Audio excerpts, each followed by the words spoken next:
आणि ज्यावेळेस तो अंजनी मातेला तो पूर्ण पिंड असताना त्या ठिकाणी म्हणले काय केला, प्राशन केला.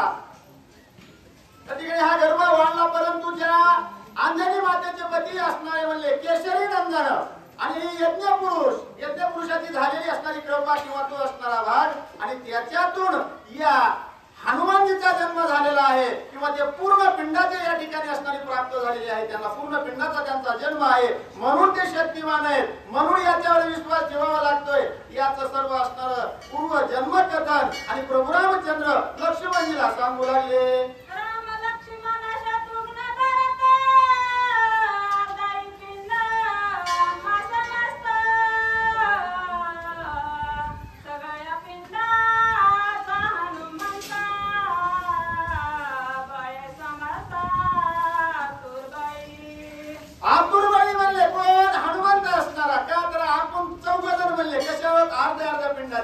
आणि पूर्ण पिंडाचा कोण आहे, कोणाचा जन्म आहे तर तो हनुमानजीचा जन्म आहे. आणि म्हणून सर्व शक्तिशाली असणार, सर्व शक्तिमान, सर्व शौर्य, कार्य, धैर्य परिपूर्ण अवस्थेला जर कोणाचा जन्म असेल तो असणारा महारुद्र या हनुमानजीचा आहे असं प्रभू रामचंद्र सांगतात.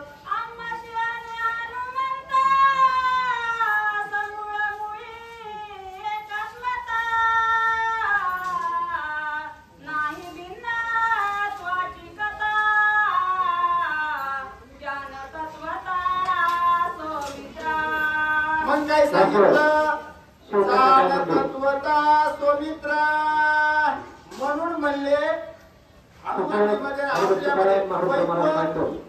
दोन नाहीत आपण मूळचे असणारे एका पिंडापासून असणारा किंवा यज्ञाच्या त्या भागापासून हनुमानजीचाही जन्म आहे एका पिंडापासून आणि एका पिंडाच्या या 4 भागापासून किंवा त्या ठिकाणी अर्धा पिंडाचा आपला जन्म आहे. म्हणून हे लक्ष्मणा या हनुमंताला म्हणले दोन समजायची गरज नाही, द्वैत मांडण्याची गरज नाही. मुळात याचा आणि आपला जन्म असणारा त्या ठिकाणी एकाच अवस्थेला झालेला आहे. म्हणून ते सर्व असणारा वृत्तांत हा कथाभाग त्या ठिकाणी प्रभू रामचंद्र लक्ष्मणजीला सांगतात. पुढचा कथाभाग असणारे या ठिकाणी पुढचे असणारे महारुद्र महाराज सांगतील.